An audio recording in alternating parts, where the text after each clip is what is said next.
Hello dear friends, H B online classes स्वागत है दोस्तों। कक्षा 10वीं और 12वीं के बाद अक्सर स्टूडेंट जो है अपने करियर को लेकर सोचने लग जाते हैं कि मैं 10वीं के बाद 11वीं में कौन सा विषय लूँ, आर्ट लूँ, कॉमर्स लूँ, साइंस लूँ, कौन सा ऐसा विषय लूँ ताकि मुझे आगे करियर बनाने में सहायता मिले, यानी मेरा करियर बहुत अच्छा हो, मुझे अच्छा जॉब मिले, है ना। और इसी प्रकार 12वीं पास हो जाने के बाद भी स्टूडेंट जो है कुछ नए कोर्स करना चाहते हैं, है ना। एक ही सिलेबस नहीं पढ़ते हैं। कई लोग सोचते हैं कि हम थोड़ा डिफरेंट टाइप का जो है ले। तो देखिए दोस्तों, आपको ज़्यादा सोचने की ज़रूरत नहीं है। इस वीडियो के माध्यम से मैं इस वर्ष 2023-24 के लिए जो नए कोर्सेस है या आप लोग को क्या सब्जेक्ट लेना चाहिए आपकी योग्यता के अनुसार, है ना। आप जो है परसेंटेज जो लाते हैं 10वीं में, जैसे 10वीं की बात करते हैं, 10वीं में भी रिजल्ट आएगा, है ना। आपका कुछ परसेंटेज बनेगा उसमें, first division, second division, third division, तो आपको उसके हिसाब से आर्ट, कॉमर्स और साइंस मिलता है। ठीक है, ये तो खैर आपके परसेंटेज बेस पे हो गया, लेकिन आपको सबसे पहले ये देखना है कि आपको कौन सा विषय बहुत अच्छा लगता है, पढ़ने में मज़ा आता है और जो आसानी से आपको समझ में आता है।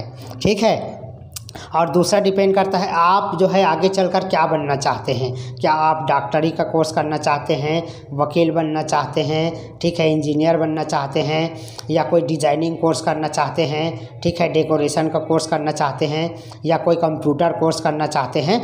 तो ये जो है आप जो चाहते हो फ्यूचर में कि मैं ये बनना चाहता हूँ, उसके हिसाब से ही आपको सब्जेक्ट चूज़ करना चाहिए। किसी के बोल देने से, कोई फ्रेंड बोल दिया भाई मैं मैथ्स ले रहा हूँ यार, तो आप भी मैथ्स ले लिए, ज़रूरी नहीं है। आप अपने रुचि के हिसाब से सब्जेक्ट ले, किसी के कहने के हिसाब से नहीं। ठीक है, कोई बोल दिया नहीं तुम आर्ट ले लो, तुम कॉमर्स ले लो, बहुत अच्छा है, आगे चल के आपको ये सब मिलेगा, ऐसा नहीं है दोस्तों, है ना। हमें हमेशा, हम छोटे हैं अभी, उम्र कम है, तो हमको अपने बड़ों से भी नॉलेज लेना चाहिए, पूछना चाहिए कि हम कौन सा सब्जेक्ट ले ताकि हमारा भविष्य में ये काम आए, है ना। ठीक है, किसी के कहने पर आर्ट, कॉमर्स, साइंस ले लिए और उसके बाद आप आगे उसको समझ नहीं आ रहा है, पढ़ाई नहीं कर पा रहे, फिर बीच से ही पढ़ाई छोड़ना पड़ता है। अधिकतर बच्चों 30% बच्चे ऐसे होते हैं जिन लोग अपना पढ़ाई जो है बीच में ही रोक देते हैं, मात्र उस कोर्स की वजह से। जैसे कोई बायोलॉजी ले लेता है, फिजिक्स, केमिस्ट्री या मैथ्स ले लेता है और उसके बाद उसको कई बातें जो है समझ में नहीं आ पाती है, या वो कोर्स जो है उसके लिए ज़्यादा हैवी हो जाता है। ठीक है, क्योंकि आपने किसी फ्रेंड के कहने पर ले लिया था, मेरा फ्रेंड ये ले रहा है तो मैं भी ले लेता हूँ, है ना। तो ऐसा नहीं है। आपका फ्रेंड, देखो, करियर अलग होता है, दोस्ती अलग होता है ना। यदि उसको मैथ्स पसंद है तो मैथ्स ले रहा है, अगर आपको आर्ट पसंद है तो आर्ट आप ले सकते हैं। तो मैं कुछ कोर्सेज़ के बारे में जानकारी देना चाहूँगा। पहले आर्ट की बात करते हैं। जैसे आप 11th में आर्ट लेते हैं तो आप आगे उसमें क्या क्या कर सकते हैं। आर्ट वाले बच्चे जो हैं बहुत सारे चीज़ों में कर सकते हैं।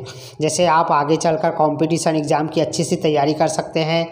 ठीक है, क्योंकि उसमें आर्ट में बहुत सारा नॉलेज आपको जो है, पिछला जो बैक रिकॉर्ड है, इतिहास वगैरह है ना, पॉलिटिकल साइंस वगैरह है, इससे ज़्यादा क्वेश्चन आते हैं। तो आप जो है इस आर्ट वाले लोग कंपटीशन एग्ज़ाम की भी तैयारी कर सकते हैं दोस्तों। और आगे देखिए, आगे आप आर्ट वाले जो है कंप्यूटर कोर्स भी कर सकते हैं। ठीक है, BBA बिजनेस का भी कोर्स कर सकते हैं, है ना। डेकोरेशन, डिज़ाइनिंग का भी कोर्स कर सकते हैं।